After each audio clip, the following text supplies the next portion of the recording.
Today guys, ito may share naman tayong video. May gagawin naman tayo, water heater. Ang brand niya ay ito, is Stiebel Eltron. Yan. Nawala daw yung power niya guys. Yan, tinanggal ko na yung tornilyo. Yan yung laman niya. Yan.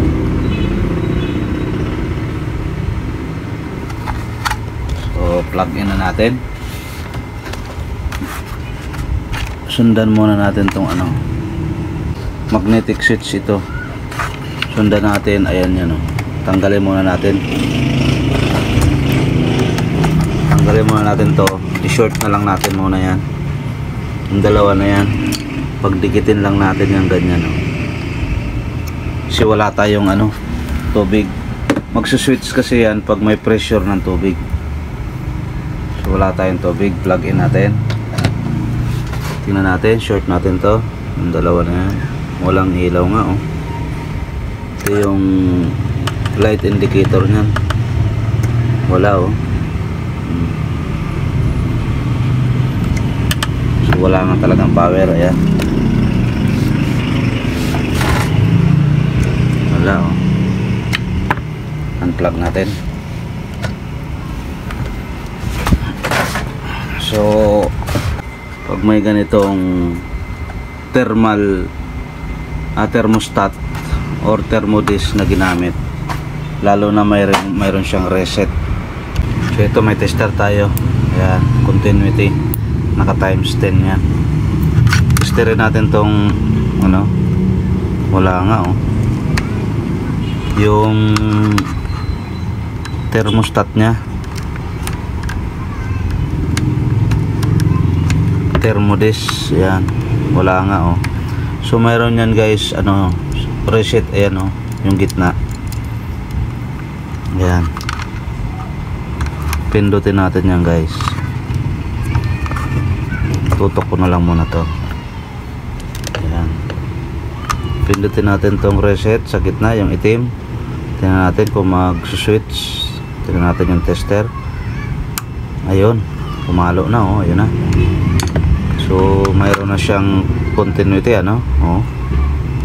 So pwedeng tumawid na yung current nito, papasok dito sa board, papasok doon sa heater.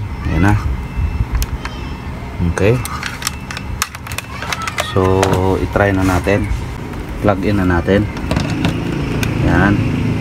Tapos short natin, tignan natin kung iilaw yung indicator light. Short natin. Ayun, umilaw na kulay blue. Ito short natin. Ayan Ayun, umilaw na. Ayan. So may power na Unplug muna natin. May ilaw na. Uminit na rin yung coil, yung heater. So madali lang yung ginawa natin, reset lang.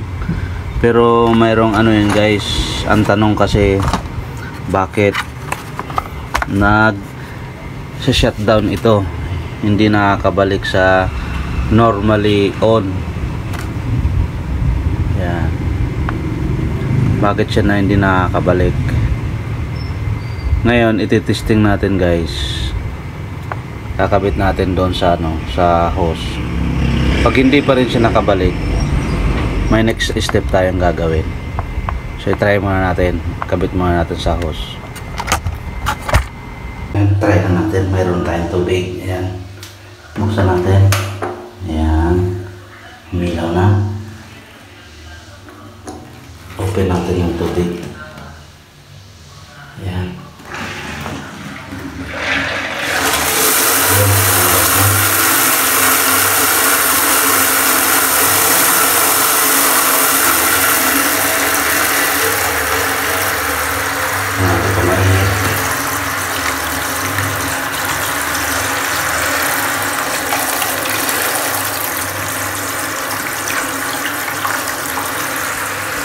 Taas natin yung temperature.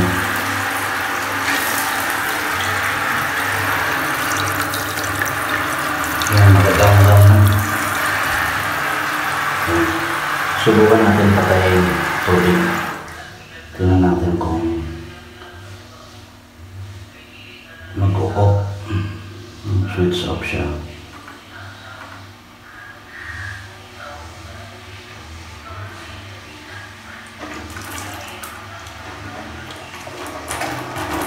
Ayun, automatic oh.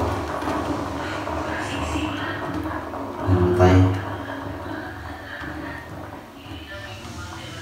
Buksan natin ulit itong tubig. Tignan natin yan. Dapat ano siya, mag-cool.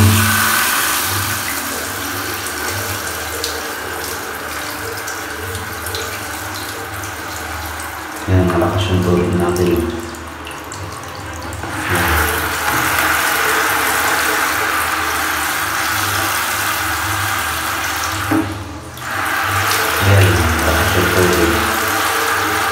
Ngayon, hindi na siya nakabalik ko. Dapat nang mag-switch on ulit.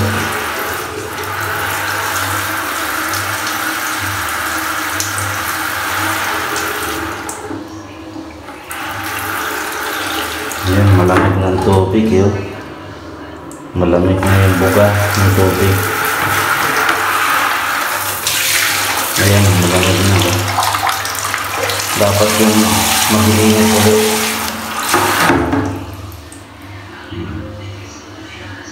So, hindi siya nakabalik. Okay. So, nag-switch off mode ulit yung thermodish niya. Okay. So, ulitin natin. Buksan natin. Buksan natin ulit. Ayan.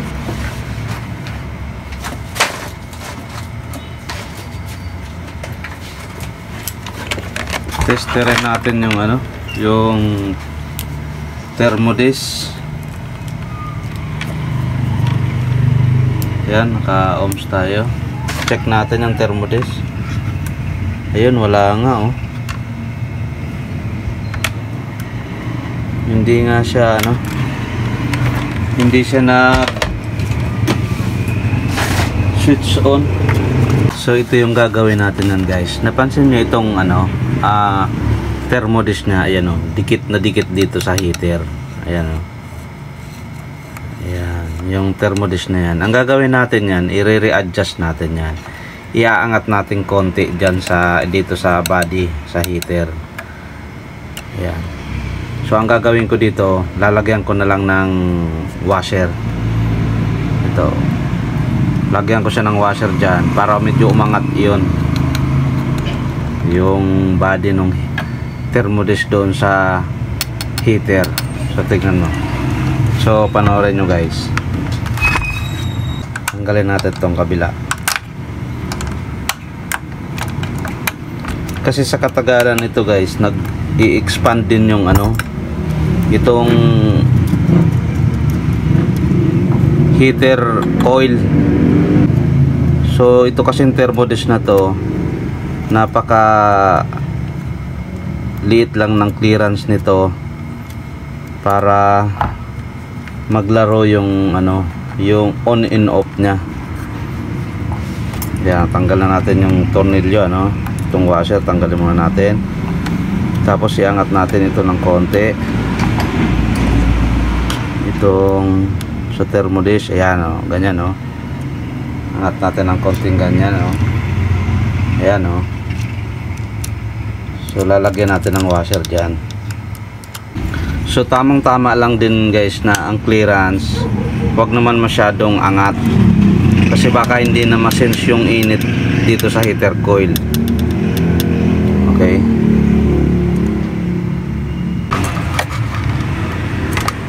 tinanggal ko muna yung board guys kasi hindi maangat ng sabay. Ayan, tatanggalin ko na lang parehas yung tornilyo. Ayan, okay,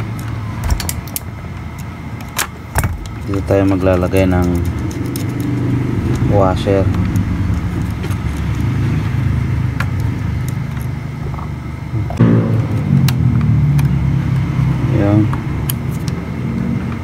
natin. Okay, para umangat. Yan. Yun.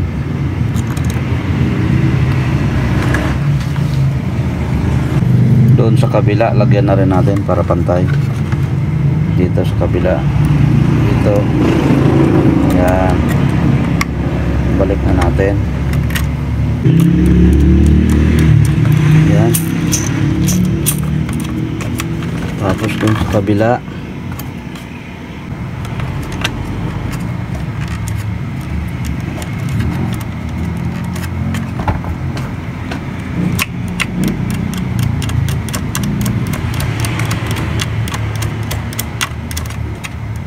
Yan.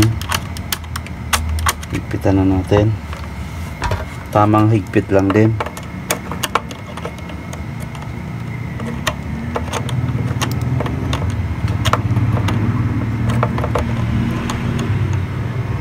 Yan. Okay, kita na natin, umangat na oh. Yun oh, umangat na doon sa ano, sa heater coil. Hindi na masyadong dikit. Okay.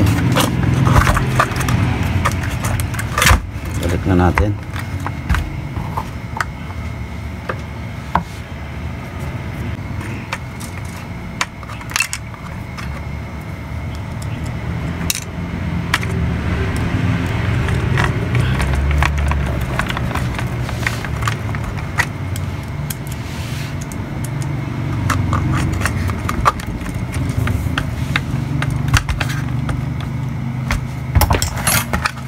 Okay, so ganito kasi yan guys. Yan, ipapakita ko sa inyo guys. May binuksan kasi ako niyan. Yung thermodish na yan, ito yung laman yan guys. Ayan oh. Ayan, ganito. Ito, may binuksan ako guys. Ayan. Kaya lang yung ano nito 115 Celsius. Yun, medyo mababa yun. Siguro mga 75 lang yun. So ito binuksan ko guys, thermodish na to. Ito yung laman niya no. May switch. Yan oh, tinutulak na lang yan dito oh. Yan. Gumaganyan lang laro niyan. Ayun oh, may contact yan, ayun oh. Para dito yan sa kabila. Contact nito. Ito. Tapos yung contact ng kabila ito. Yung nagko-contact yung dalawa na yan oh. Ayan, gumaganyan yan eh. Okay, so bakit paano siya naglalaro? Yung pin na yan ngayon, ito yung nagsisense ng, ito yung naglalaro na nagsisense ng init at saka lamig. Yung parang planggana na to. Kung mapapansin nyo guys, hindi siya diretso. Nakalundo ito oh. Yan. So yan oh. Ganyan yan guys oh, forma niyan. Tinanggal ko nga lang yung cap. Yan, may cap yan na ganyan eh. Tinanggal ko. Pag pinipindot ko ganyan, ayan, naglalaro yan. Ayan. Pag naiinitan tong parang planggana na to, tinutulak niya yung pin na yun oh. Sa gitna na yan. Ito kasi yung nakadikit, nakataob yan eh. So ganyan ano, nakadikit to doon sa ano, sa heater. So pag naiinitan ito, yan, nakataob, tinutulak niya, papasok. So ngayon yung pin naman, ayan yung pin na yan. So pag tinulak niya, switch off. Pag nakaangat, mag-on kasi magdidikit yung parang contact point doon. May contact point doon sa loob. Ayun oh. Ayun yung contact point niya oh. Yan, gumaganyan yan oh. Yan, Pag nainitan, tutulak ng ganon. So, magbibitaw. Pag nalamig ka na naman, babalik. Ayan, switch na naman.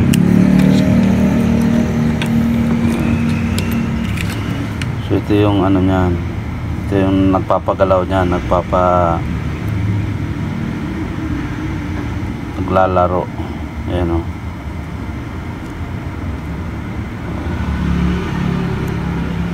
Okay, so gumaganyan-ganyan lang yan.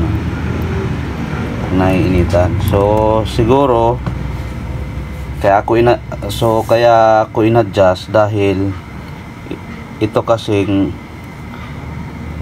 parang planggana na to. Dikit na dikit. So, hindi niya na nalalaro.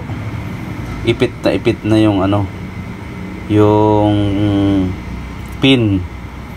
Itong pin na to. Ipit niya na. So, kaya naitutulak niya, pero pagbalik hindi niya maitulak. Kaya ang ginawa natin, minanwal natin, pinindot ko yung gitna. May reset kasi yun dito. Nung pinindot natin, ayun. So, itesting natin ulit. Pindutin muna natin yung ano, reset. Ayan, tumunog na. Tanggalin natin to magnetic switch, tapos plug in natin. Tingnan natin kung umilaw yung blue. Switch on natin, ay direct natin to. Ayan, umilaw yung blue. Ayan o. Okay, takpan na natin, tapos lagyan natin ng pressure na naman. Subukan natin kung mag-automatic na. Testing na natin ulit. Ayan, nakalagay na yung ating tubig, may pressure na, saksak na rin. Switch natin to. Yan, mga 1 o'clock lang. Buksan natin yung tubig.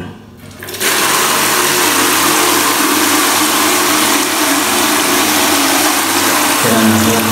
Yan, nakikandam.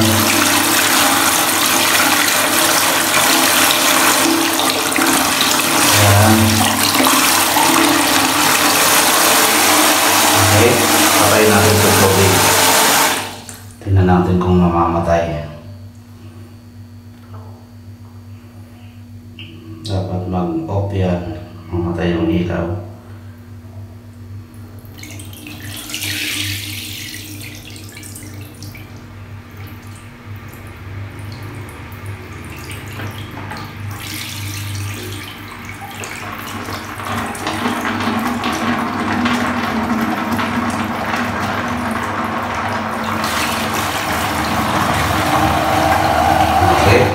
Namatay.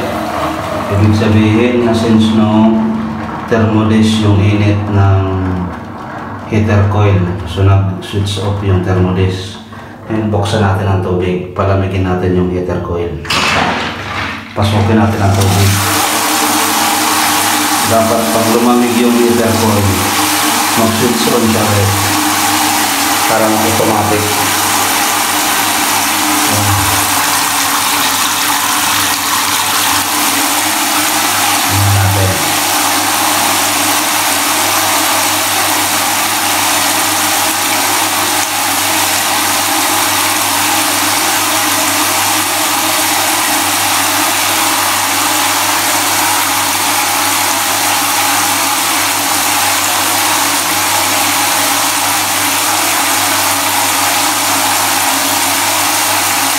Ayun, switch on na.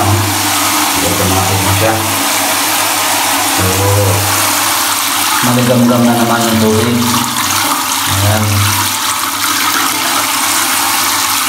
Patayin natin ulit itong switch ng faucet. Tubig natin. So, ganun lang operation na. Dapat nag-automatic. Nung tinanggap natin ayaw mag-switch on, nakalock siya sa off. So yun ang isa sa nakita kong adjustment.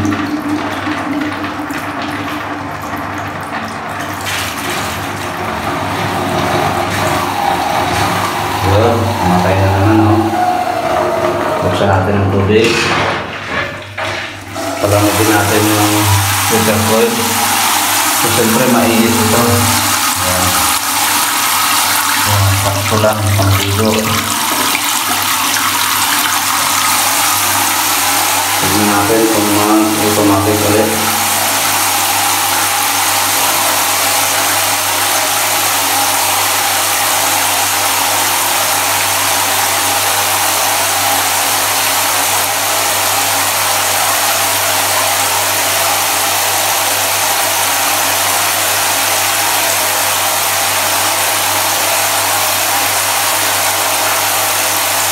Ayun, naligaw na. Sakto lang yung ligang lang. Ayan, okay. So, ayos na yung ating adjustment doon sa thermodix. Okay, hanggang sa susunod na video. Maraming salamat.